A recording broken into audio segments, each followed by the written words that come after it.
Bismillahirrahmanirrahim. يا أيها المدثر قم فأنذر وربك فكبر وثيابك فطهر.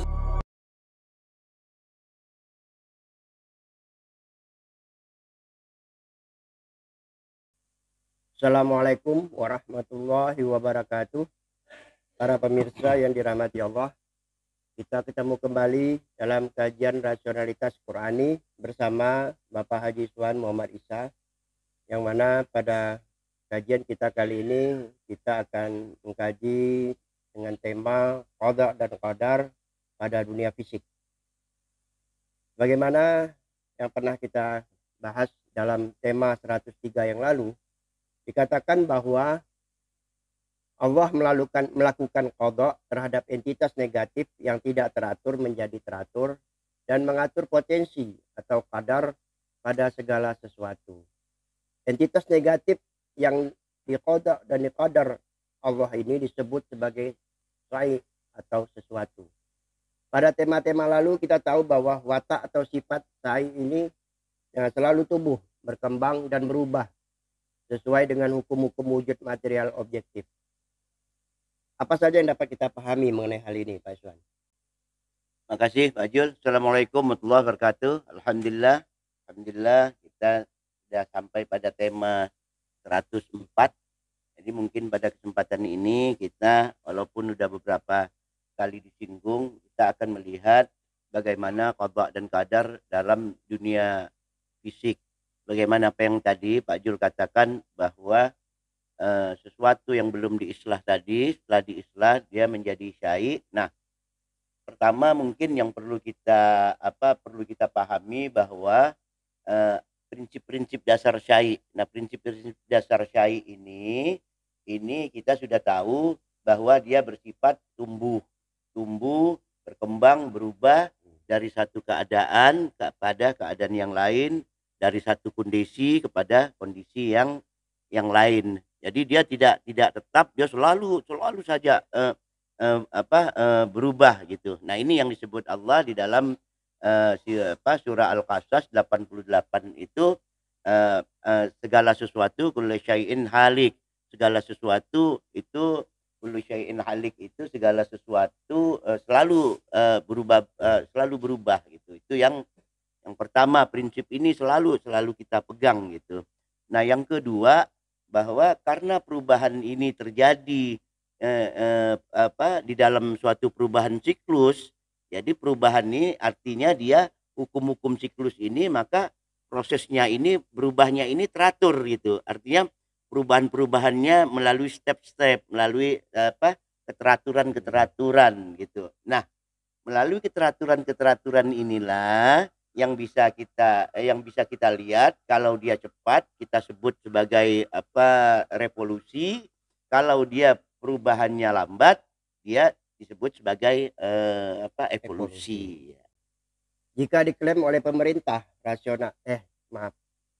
jika diklaim oleh oleh pemikiran rasionalitas Qurani bahwa hukum siklus berlaku secara umum, apakah berarti secara substantif pertumbuhan, perkembangan dan perubahan prosesnya ada pengulangan, keseimbangan dan keteraturan, walaupun bisa berevolusi atau berevolusi? Ya, seperti yang saya katakan tadi, proses ini dia tetap pada prinsipnya dia beraturan, berubah, berkembang, tumbuh dan lain sebagainya gitu. Nah, ini dapat kita lihat sehari-hari, misalnya zaman orang tua kita dulu kan. Orang tua kita dulu itu kalau nanam padi, yang kita bilang padi tahunan itu. Nah, padi tahunan itu kan tahun baru panen lah istilahnya kan. Nah, kemudian zaman kemarin zaman Pak Harto itu ada padi PB katanya. Nah, padi PB ada 4 bulan, ada yang 6 bulan waktu itu. Nah, kita udah, wah bagus ini 6 bulan ini. Nah, sekarang malah mungkin setahun berapa kali tuh Pak Jul? 4 kali. Nah, 4 kali. Nah, setahun itu 4 kali gitu. Tapi walaupun dia setahun sekali, maupun setahun 4 kali atau berapa kali itu, tapi proses siklus proses ini dia tetap. Artinya apa? Tanam bibit, dia tunas, dia bertumbuh, dia apa? Dia kembang. Nah, ini yang tidak bisa apa ya? Yang tidak bisa dihilangkan. Artinya prosesnya dia tetap dia tumbuh dan berkembang gitu, seperti proses yang sudah ditetapkan. Nah, oleh sebab itu kalau kita lihat informasi Al-Qur'an di surah Al-Mulk itu ayat 3 ayat 4 itu Allah katakan allazi khalaqas sab'a samawati tibaqan. Itu yang telah menciptakan 7 langit yang berlapis-lapis. Jadi ada tibaqan, 7 langit yang berlapis-lapis. Fatara fi khalqir fatara fil khalqir rahman min tafawud. Adakah kamu lihat desain pola struktur yang dibuat oleh Ar-Rahman itu yang tidak seimbang gitu. Nah, ini yang dikatakan Allah. Terus Allah katakan farji'il basara. Kamu lihatlah sekali lagi. Nah, hal tara min futur. Adakah kamu lihat sesuatu itu yang yang tidak yang tidak cacat. Nah, ini yang dikatakan Allah. Kemudian di surah lanjutannya surah itu sumarji'ul basara ini yang qalib ilaikal basar khasian wa huwa hasir. Jadi Allah sebut di situ kau pandanglah sekali lagi gitu.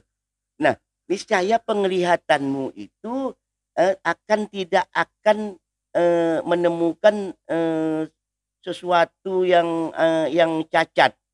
Terus dan penglihatanmu itu akan kembali lagi kepadamu. Nah, ini maksud daripada ayat surah Al-Mulk ayat 3 ayat 4 ini. Artinya Allah memerintahkan kita untuk mengamati apa proses alam ini. Kau perhatikan step by stepnya itu tidak ada cacat sekalipun. Semua walaupun sampai capek kata Allah, pandangan kita sampai lelah, nah kita tidak akan menemukan cacat-cacat.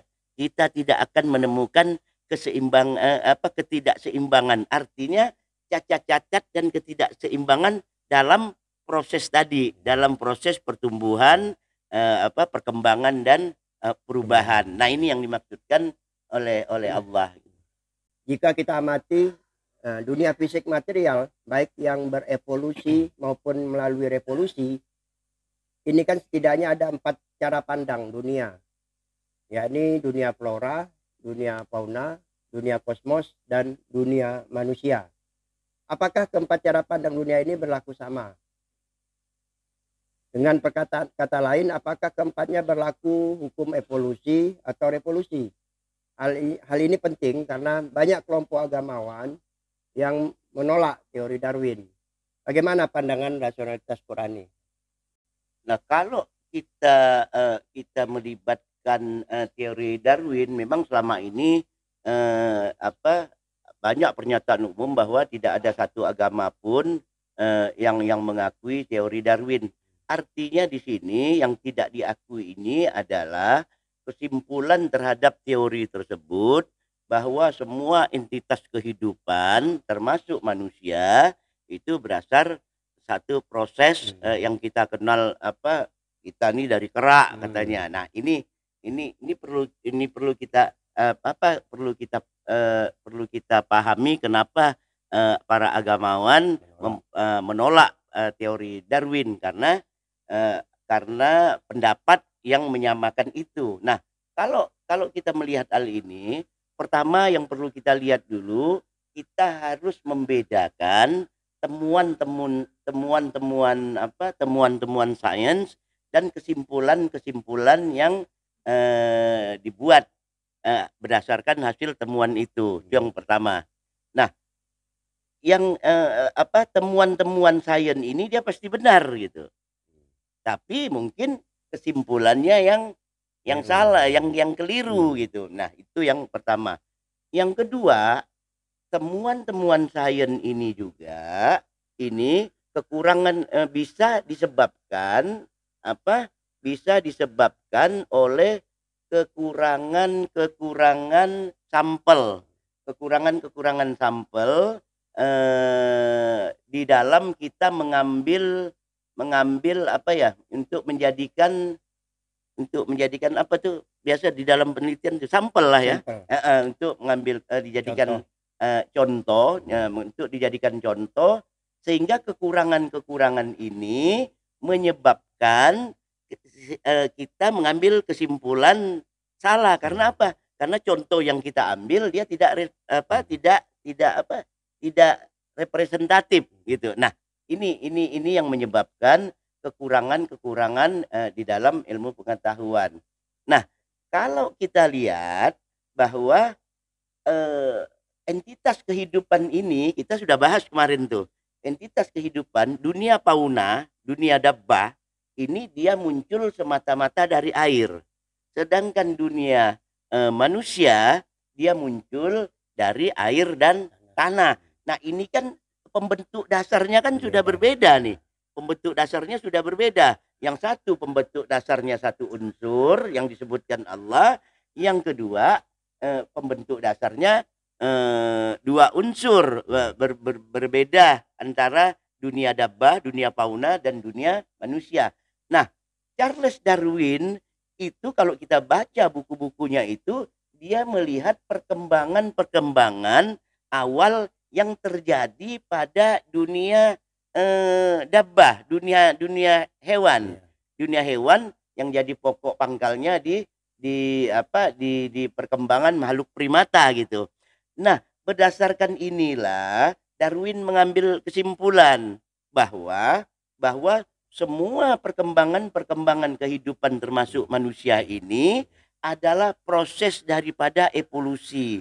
Artinya evolusi yang dimaksudkan Darwin tadi adalah perubahan dari sesuatu makhluk termasuk makhluk fauna tadi, inilah yang menjadi manusia. Nah, ini yang kesimpulan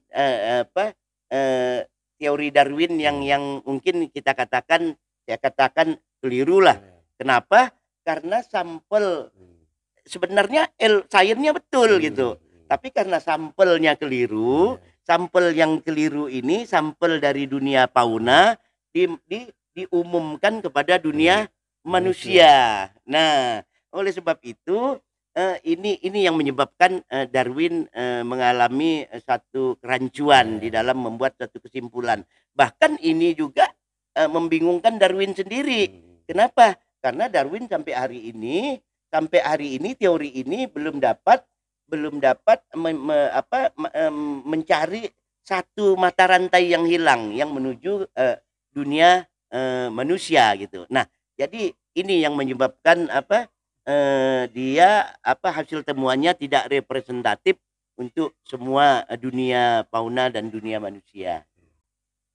Kalau begitu, karena ada perbedaan bahan dasar, maka ada perbedaan hasil perkembangan dari siklus kesejarahan pada dunia fisik tumbuhan dan hewan dengan dunia manusia. Apa perbedaan antara keduanya?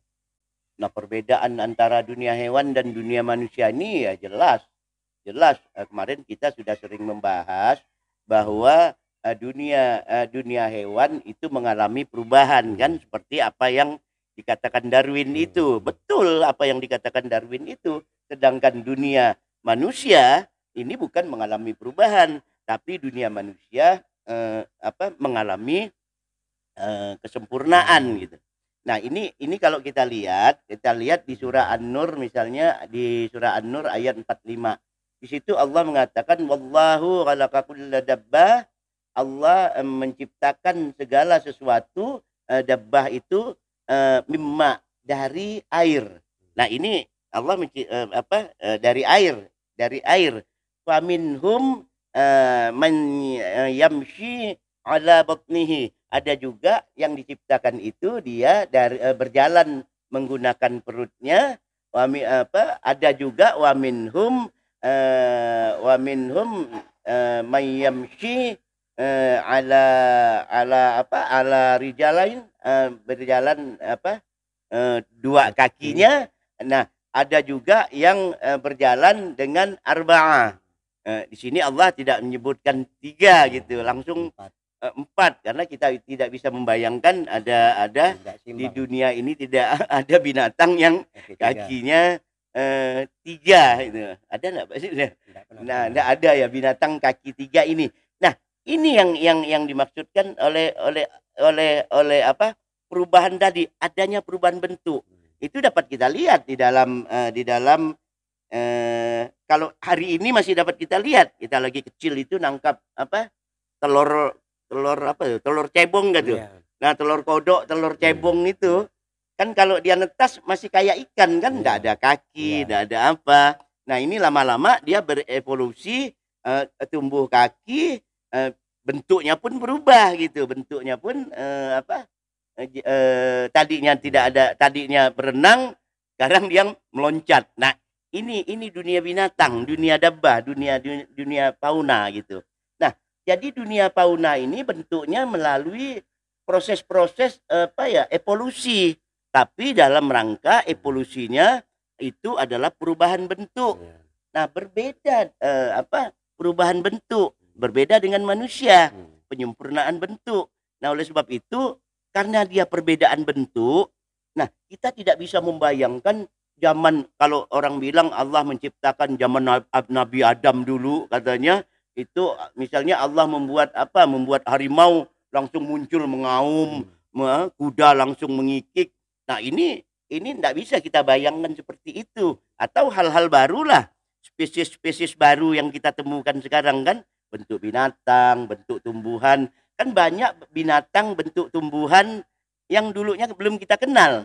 Sekarang dia muncul. Ada ikan yang macam-macam lah ya. Ada buah ini, bentuk ada binatang ayam potong. Dulu kita kecil kan tidak mengenal ayam potong yang berapa bulan itu kan. Nah, ini artinya ada perubahan-perubahan. Ada perubahan-perubahan bentuk. Nah, berbeda dengan manusia. Kalau manusia ini Allah katakan dia tidak melalui proses itu. Pertama, manusia dipola dari air dan tanah. Yang kedua, dia mengalami bukan proses seperti binatang itu. Manusia ini bukan mengalami perubahan bentuk, tapi evolusinya mengalami suatu penyempurnaan bentuk. Dari awal fisiknya, kalau kita mau lihat itu dalam kandungan itu. Nah, itu kan semuanya mengarah pada penyempurnaan bentuk, kepada manusia. Nah, hal ini disebut Allah juga di dalam kitab surah Shad ayat 71 dan 72. Nah, di situ Allah mengatakan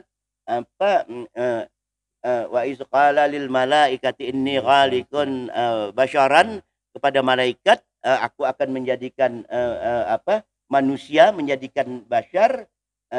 Terus apa iza sawaituhu, apabila sudah aku sempurnakan, bentuknya itu disempurnakan, kata Allah, wa nafaktuhu fihi min ruhi. Jadi barulah aku berikan kesadaran roh di dalam basyar itu. Jadi basyar ini berkembang, dia sempurnanya bagaimana sempurnanya? Dari belum bisa tegak dia menjadi tegak, kata Allah. Dia bisa menirukan bunyi suara. Oleh sebab itu dia bisa menirukan suara apa saja. Nah, ini dia mengarah kepada kesempurnaan. Nah, ini kita lihat juga kalau dari segi fisiknya. Segi fisiknya kalau kita lihat itu di surah Al-Infitar ayat 7, Allah katakan di situ allazi khalaqaka, yang menciptakan kamu, fa'adalaka fasawwaka, allazi khalaqaka fasawwaka fa'adalak. Jadi yang Allah lah yang menciptakan kamu, kemudian menyempurnakan dan menyeimbangkan kamu. Nah, ini yang dikatakan Allah, sehingga manusialah yang dirancang Allah, yang disempurnakan dan menjadikan tubuh kita seimbang ini satu-satunya terdapat pada diri manusia. Oleh sebab itu kalau kita lihat seluruh entitas seluruh binatang yang mempunyai alat 4 seperti kera, beruang atau binatang lain, nah itu bisa berdiri gitu. Tapi 5 menit habis berdiri dia jalan lagi, dia jalan lagi, dia artinya jalan 4 kaki lagi. Kera juga kalau kita lihat kan begitu. Nggak bisa dia berdiri seperti kayak polisi, kayak di rumah apa tuh yang tempat jaga depan kodam itu, pos monyet.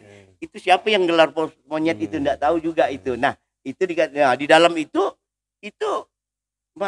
orang berdiri itu bisa 24 jam dia tidak bergerak sama sekali. Mungkin nyamuk gigitnya pun dia tahan berdiri gitu. Nah, inilah kesempurnaan manusia yang tidak ada pada binatang. Bagaimana dengan dunia kosmos alam semesta? Apakah evolusi atau revolusinya mengalami perubahan bentuk atau penyempurnaan bentuk?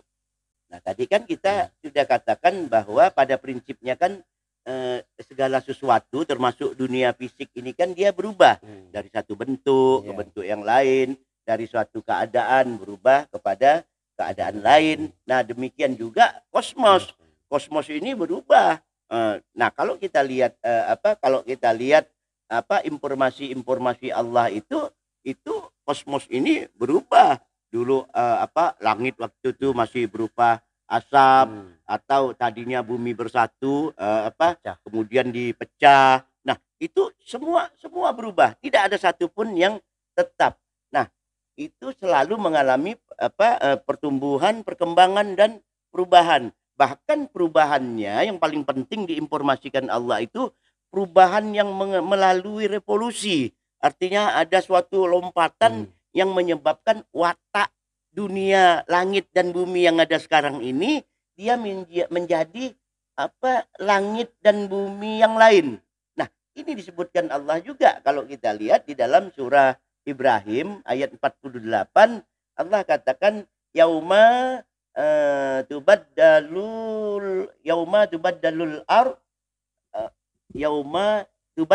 ar pada hari Allah mengganti langit wassamawati, dan demikian juga Allah mengganti bumi wassamawati, demikian juga langit dengan langit yang baru. Allah menggantinya dengan artinya diganti dengan watak yang baru yang kita kenal dengan dunia di alam alam akhirat. Artinya di alam akhirat ada juga langit dan bumi, Mbak. Bahkan kalau kita kecil itu kan dalam hadis dikatakan nanti di sana matahari nanti cuma sejengkal di atas kepala. Nah, apapun alasannya berarti kan matahari ada. Artinya kita tidak bisa membayangkan bahwa kiamat itu lenyapnya alam semesta. Allah pun tidak pernah mengatakan lenyap. Kalau kita lihat peristiwa Sa'ah itu kan dia hancur, bergeser, terbang seperti bulu gitu. Allah tidak pernah Allah mengatakan alam ini lenyap. Bahkan Allah mengatakan Allah akan mengganti. Allah akan mengganti pada hari itu, yauma pada hari itu tubaddalul khair yang lain. Allah akan mengganti bumi yang lain wassamawati, demikian juga langit. Nah, ini yang diinformasikan oleh Allah di dalam Al-Qur'an. Oleh sebab itu nanti dunia kiamat atau dunia di akhirat itu sistem kosmos tetap ada, langit dan bumi masih ada, walaupun dengan sifat dan watak yang berbeda. Jadi berdasarkan surah Ibrahim ayat 48 ini, alam akhirat belum ada dan baru muncul setelah alam ini berubah saat terjadi kiamat. Iya, alam ini jelas jelas.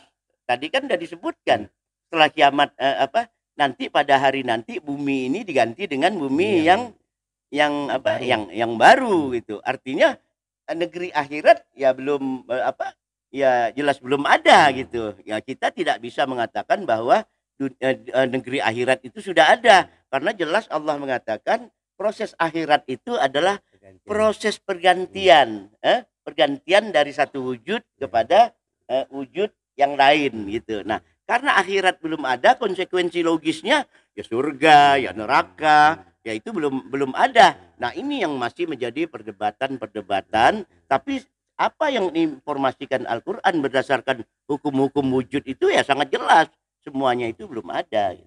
Kalau begitu logika Qur'aninya berarti surga dan neraka juga belum ada. Oh, iya, jelas itu. Pertanyaan terakhir, berdasarkan pemikiran qada dan qadar pada dunia fisik dan hukum-hukum perubahan yang dirancang Allah, apakah negeri akhirat juga akan berubah lagi, yang berarti bentuknya tidak kekal? Nah, pertama, ini kadang-kadang berdebat nih kan tentang kekal. Pertama yang harus kita sepakati dulu, menurut Al-Quran, apakah negeri akhirat itu sesuatu atau bukan gitu. Sesuatu. Nah, kalau jawab manusia semuanya, orang beragama maupun tidak beragama, itu namanya sesuatu, pasti berubah gitu. Ya, artinya ya pasti berubah gitu. Dari satu bentuk pada bentuk yang lain pasti berubah.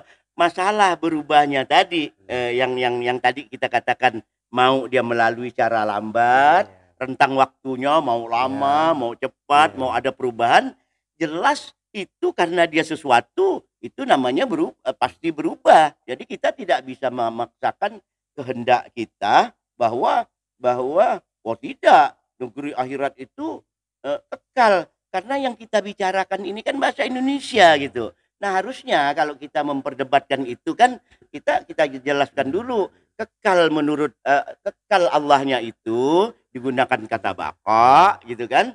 Nah, yang kita terjemahkan kekal itu untuk negeri akhirat itu sebenarnya Allah menggunakan kata abada atau khalada, khalidina fiha abada, kekal yang selama-lamanya. Nah, ini yang harus, ini kan kita endok, ya kekal. Kalau Allah mau ya bisa-bisa saja gitu ya. Kalau Allah mau bisa-bisa saja itu ya selesai permasalahan gitu. Nah, artinya dia pasti berubah gitu. Begitu juga di dalam alam akhirat nanti. Kan tadi kita katakan di surah Ibrahim 47 tadi itu kan Allah akan mengganti bumi ini dengan bumi yang lain. Ini kan Allah akan mengganti yauma tubaddalul ard khairal ard. Jadi Allah akan mengganti bumi ini dengan bumi yang lain. Demikian juga langit gitu. Artinya apa? Negeri akhirat nanti di surga, di neraka nanti ada langit dan bumi juga gitu. Nah, karena itu sesuatu, ya dia pasti berubah juga. Dia tidak kekal gitu. Nah, ini yang disampaikan Allah. Kalau kita lihat misalnya di dalam surah Hud ayat 108, Allah mengatakan wa ammal ladzi sa'idu fa fil jannati khalidina fiha. Adapun orang-orang yang berbahagia itu dia nanti akan mendiami surga dan dia khalidina fiha. Ini yang kita terjemahkan tadi, khalidina fiha itu dia kekal di dalamnya gitu ya kan. Nah, terus madamatis samawati wal ar illa masya'a rabbaka apaan khaira majzuz. Jadi Allah katakan, adapun orang-orang yang berbahagia itu, maka ia berada di dalam surga dalam rentang waktu khalada, itu untuk merasakan surga itu yang kita katakan kekal selama-lamanya ini. Tapi Allah katakan selama ada langit dan bumi. Artinya selama langit dan bumi ini kan sesuatu. Nah, selama ada langit dan bumi, selama itu belum berubah lagi seperti ke bentuk yang lain gitu. Anak ini yang kecuali kata Allah madamatis samawati wal ard illa ma syaa rabbuka, kecuali Allah menghendaki lain terhadap bumi dan langit yang ada di sini. Ini sebagai apa? Sebagai karunia yang tiada putus-putusnya. Nah, ini yang disampaikan Allah di dalam ayat 108. Artinya apapun yang namanya sesuatu itu pasti berubah. Allah laisa kamitslihi syai'un. Allah kan bukan sesuatu gitu. Nah, selama kita mengatakan sesuatu selain Allah, tidak ada jalan lain, dia pasti berubah. Dia tidak akan kekal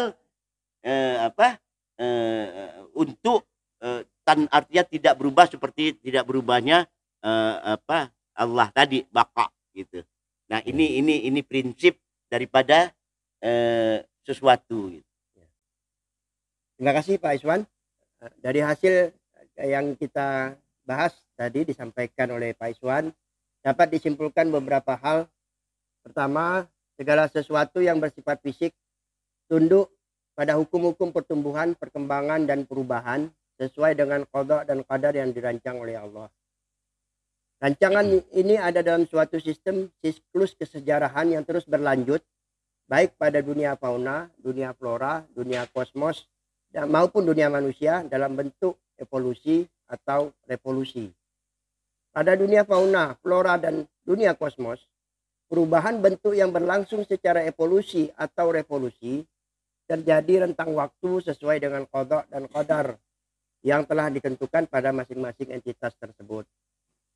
Pada dunia fisik manusia, karena ada perbedaan materi pembentuk dasar, tidak mengalami perubahan bentuk, tapi berevolusi ke arah penyempurnaan bentuk.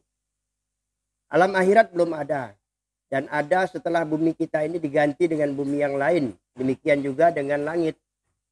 Bumi dan langit pada alam akhirat pun nantinya akan kembali berubah, karena entitasnya material fisik. Tentu dengan jarak dan waktu dan bentuk sesuai dengan kehendak Allah. Demikian para pemirsa yang dirahmati Allah, kita dapat akhiri kajian kita kali ini. Sampai ketemu pada kajian mendatang. Wassalamualaikum warahmatullahi wabarakatuh. Waalaikumsalam warahmatullahi wabarakatuh.